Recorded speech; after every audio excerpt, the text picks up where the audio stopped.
तो हमारा जनवरी से नया बैच स्टार्ट हो रहा है, तो आप सभी का उसमें स्वागत है। बहुत ही डिटेल में हम ये कोर्स बनाए हैं और इसे करने वाले हैं।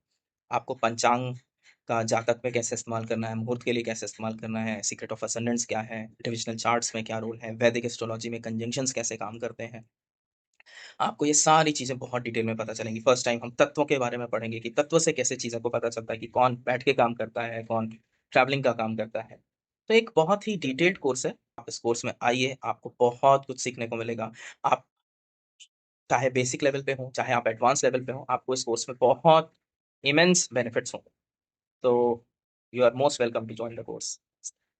एक बहुत फंडामेंटल क्वेश्चन आप लोगों से पूछना चाहता हूँ, ठीक है? To all of you, what do you understand by the aspect of Saturn and which aspect of Saturn is bad? हमने एक चीज तो सुना है, हम सारे इस चीज पे एग्री करते हैं कि नहीं करते?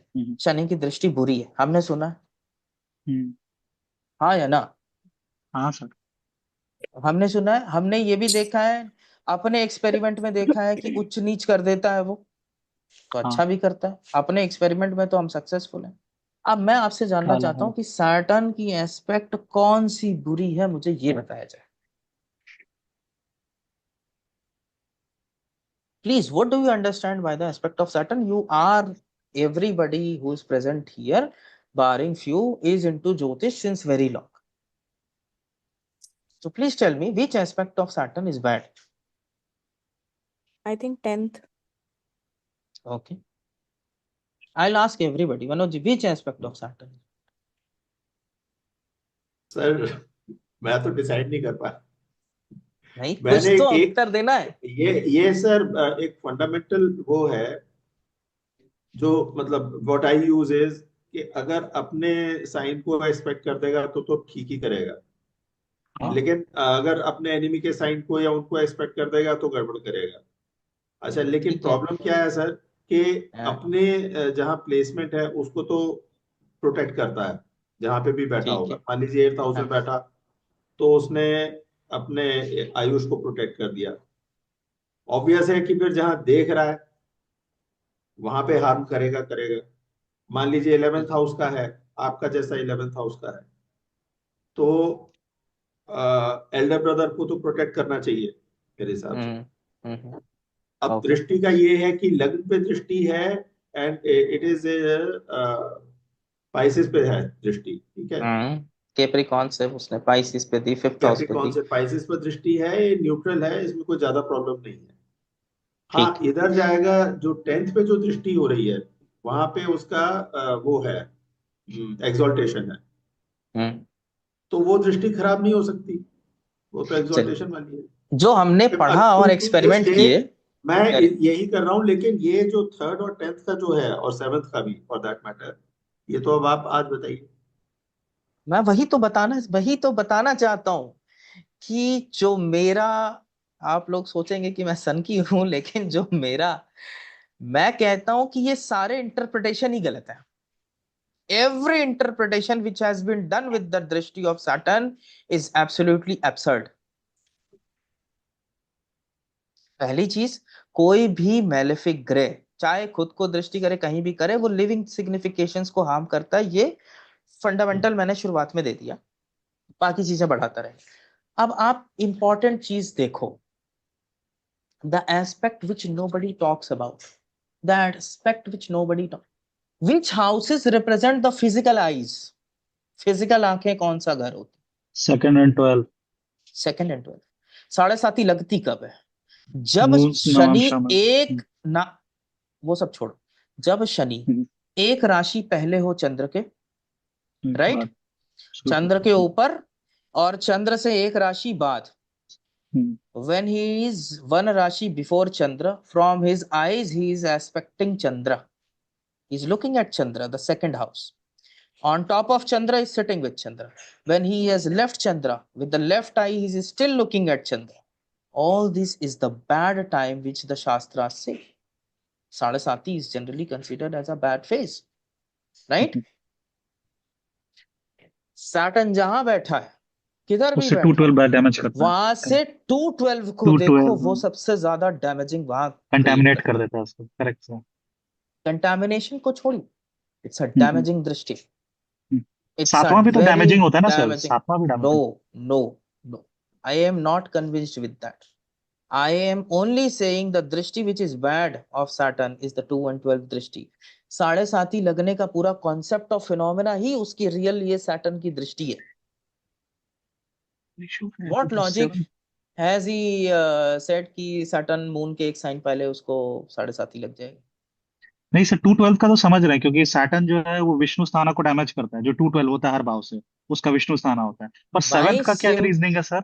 मुझे सेवेंथ का मैं तो बोल रहा हूँ, मैं जब मुझसे क्यों पूछ रहा हूँ, मैं तो इस चीज को नहीं मानता नहीं, ही नहीं. मतलब उसका ये पूछ रहे हैं कि नहीं मानते हैं, उसका क्या रीजन है? मुझे कोई उसकी दृष्टि डैमेजिंग नहीं है ना, मैं तो एक्सपेरिमेंट करके बता चुका सर हूँ. कह रहे हैं कि डेबिलिटेटेड प्रैक्टिकल में प्लैनेट को he has not seen seventh aspect of no Saturn harming. No harming third seventh and tenth aspect कहीं ना कहीं लाइफ को थ्रेटन करेगी जहां पर वो जाएगा. ठीक है, वो मैं पहले ही बता चुका हूँ, उससे मुझे प्रॉब्लम ही नहीं है. आपको रियल टाइम प्रॉब्लम देखनी हो, जहां सैटर्न बैठा वहां से 212 को देखो. वो है प्रॉब्लम का स्थान. सेकंड हाउस में बैठ जाता है तो अपना जन्म स्थान छुड़वा देगा, अपना घर छुड़वा देगा. क्यों छुड़वाएगा? क्योंकि लगन को डैमेज करने लग जाता है, थर्ड हाउस को डैमेज करने लग जाता है वो. अब आप अगर इसको ऐसे देखोगे, फिलोसॉफिकल एस्पेक्ट में देखोगे, it starts to judge you in the previous house and it will deliver the results in the next house. Next house, nature. जहां बैठेगा उसके प्रीवियस हाउस को जज करना चालू करेगा और उसके नेक्स्ट हाउस में रिजल्ट डिलीवर करेगा. That is why he is been very damaging. अपने अपने सैटर्न जहां भी हैं वहां से 212 को देखिए, वो है point of actual damage of Saturn. तो टेक इट.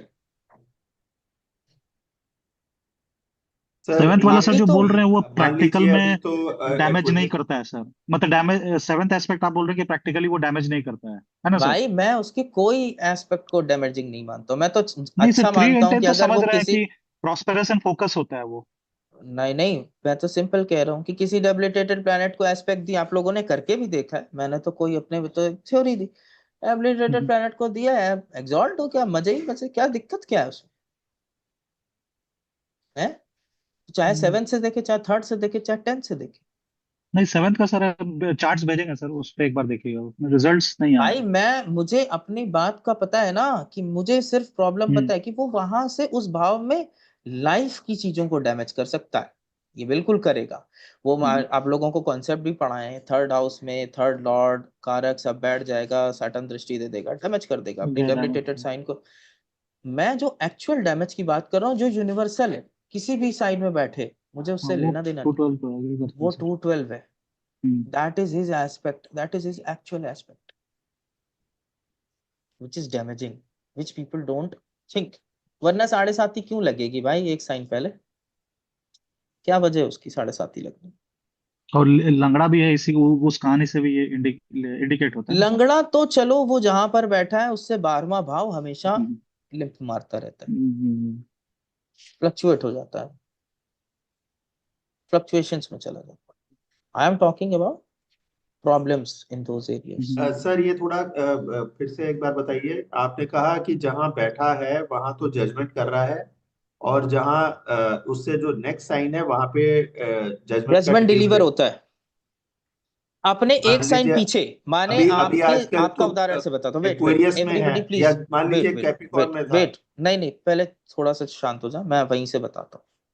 आपका हॉरोस्कोप में एक्वेरियस में बैठा, हम्म. ठीक है, सेकंड हाउस में बैठा. सारे लोग जान लें, समझ लें कि जो मैं बताना चाहता हूँ वो इनके हॉरोस्कोप के थ्रू बता देता हूँ, so everybody can be will be able to understand what I am referring to as the damaging aspect of Saturn. Okay, suppose Saturn is sitting here. Jagannath होरा की स्क्रीन दिख रही है? ओके, आप ये देखो कि ये शनि बैठा है, ये शनि बैठा है सेकंड हाउस में, correct? By virtue of my understanding, okay, point of problem is this house and this house. His 212 aspect, his real time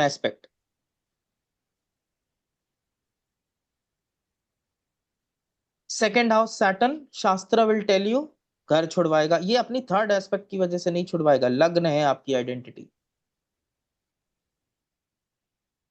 विदेश से लोग कब वापस आते हैं, कौन सी दशा में वापस आते हैं?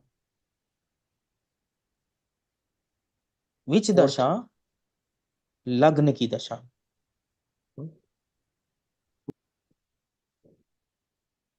जो विदेश से दोबारा इधर आके देखते हैं, उनके हॉरोस्कोप जज करिएगा, लग्न की दशा में वापस आते हैं। क्यों? 12th हाउस का पहले तो वो मारक है। लग्न इज द मारक to the 12th house, and lagna is your own identity, your own place. You'll come back to your own place when the time period of lagna is operating. ठीक है? So Saturn in the second house, first thing is it will be detrimental for this house and it will be detrimental for this house. जो philosophical understanding दी, जो उसके पीछे का ऐसे ही तर्क दिया, मैंने ये कहा कि यहां से जजमेंट चालू होगा, इस भाव पे वो पूरी की पूरी दृष्टि रखेगा, देखेगा कि तुम क्या कर रहे हो, ठीक है, what are you doing, and then you will get the good bad effects whatever in the second house from Saturn. That is what it is, just a philosophical understanding of it. It is not necessarily true, but the point of problem will be these houses, as simple as that. That is what I mean when I say the drishti of Saturn is bad. 8th house Saturn देखो है, generally problem बनी ही रहेगी marriage में, बिना वजह बैठा है 8th में।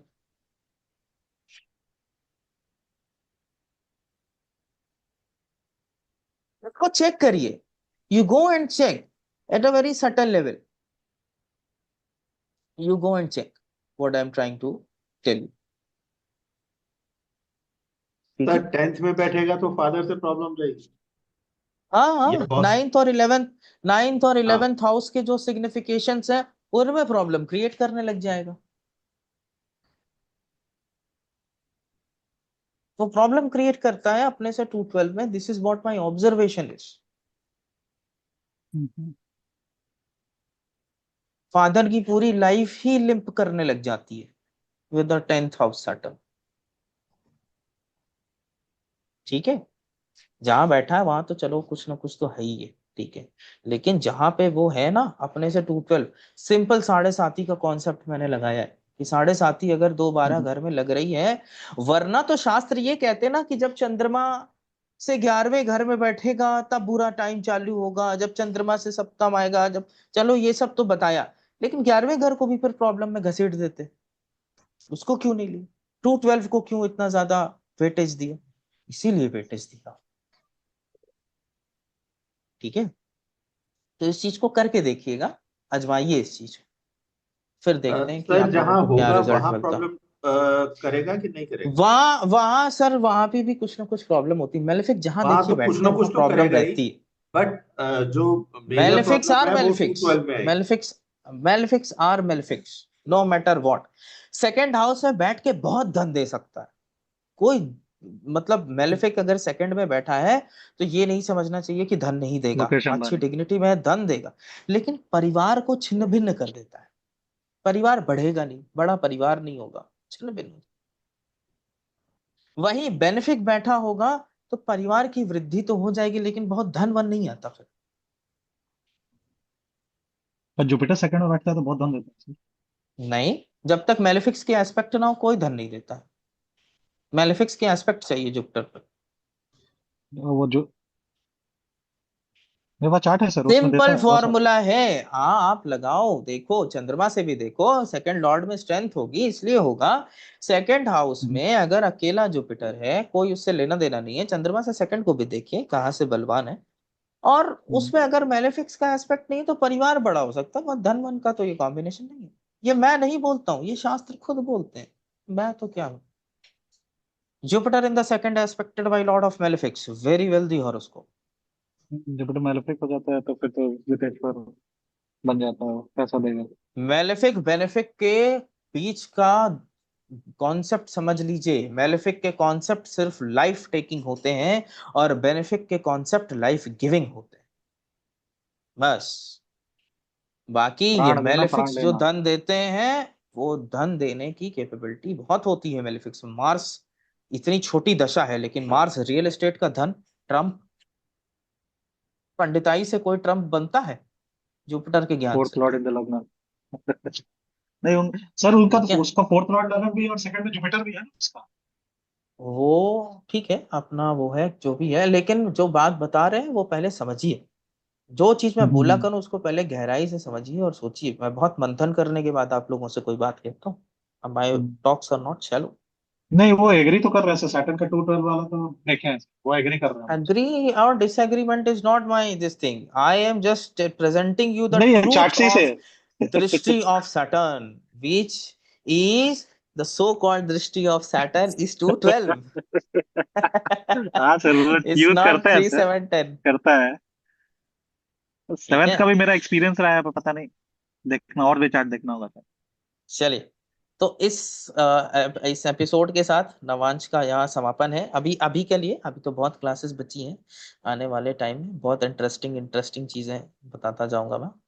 लेकिन हाँ, सैटर्न का दृष्टि का पे मन टिक गया था, तो मैंने कहा नहीं, आज तो बात होनी चाहिए सैटर्न की। सर ट्रांजिट पे भी बताइएगा कभी, जैसे थोड़ा ट्रांजिट पे टाइम भी, मिलता अभी ट्रांजिट पे मेजर अगली एक ट्रांजिट होने आपने वाली है। टॉपिक दिया है ना, तो मैंने वो टॉपिक चुन लिया है। सैटरडे को एक अच्छी वीडियो बनाऊंगा सरजीत हम्म। सर के साथ भी। सर भी आ रहे हैं उस वीडियो पे, तो एक अरे ट्रांजिट पे वाह। अच्छा डिस्कशन करेंगे। And definitely it will be beneficial. आप सब लोग बोलते भी हैं सर कि पहले ट्रांजिट पे बता वीडियो देना बनाइए, तो थोड़ा सा, एक दिन पहले। नहीं, वो YouTube पे वैसे ही आ रही है ना, for everybody. It will be for everybody. A good discussion will be there on this upcoming transit, जो इतना बड़ा सा एक प्रिसाइज नाम है ना, क्या कहते हैं उसको श्राद्ध योग है सर। ना, वो केतु तो है सैटर्न। ही है सर। वो राहु शनि जब का बहुत योग जो है वो श्राद्ध योग है। केतु सैटर्न। बहुत ज्यादा ग्रह एक हाउस में आ जाते हैं, तो उससे क्या हाँ सर, स्पेसिफिक नाम देते हैं? ये परवज्य परवज्य योग जो प्रवृत्ति है ना योग सर। है। हाँ, वो भी है प्रवृत्ति भी बन रहा एक। है सर, और ये प्रवज्य शनि भी योग का बन रहा बनवाइए है। सर एक बार, वो बहुत मतलब इम्पोर्टेंट लगता है। करेंगे भैया, पहले मटेरियल लाइफ जी लो, तब फिर प्रवृत्ति योग करना। पहले मटेरियल तो हमारे जी लो। चौथे चरण का चीजें हैं, वो सब बाद में कर देंगे, बता दूंगा। ठीक है, पहले यही लाइफ जिया जाए। अभी तो बहुत इंटरेस्टिंग इंटरेस्टिंग टॉपिक पड़े हुए हैं भाई डिस्कस करने के लिए। अभी आप लोग देखिएगा, नक्षत्र में इतना मजा आने वाला है। That's another gem of a topic which will open the gates for you. Very very interesting topic. नक्षत्र नवम से इज देयर। चलिए, आज के लिए सभा समाप्त होती है। अगले इतवार को मिलते हैं। लेकिन उसके पहले, जैसा कि मैं हमेशा बोलता हूँ, अपना फ्रूटलेस बात, आप लोग कुछ पढ़ें और कुछ वो करें।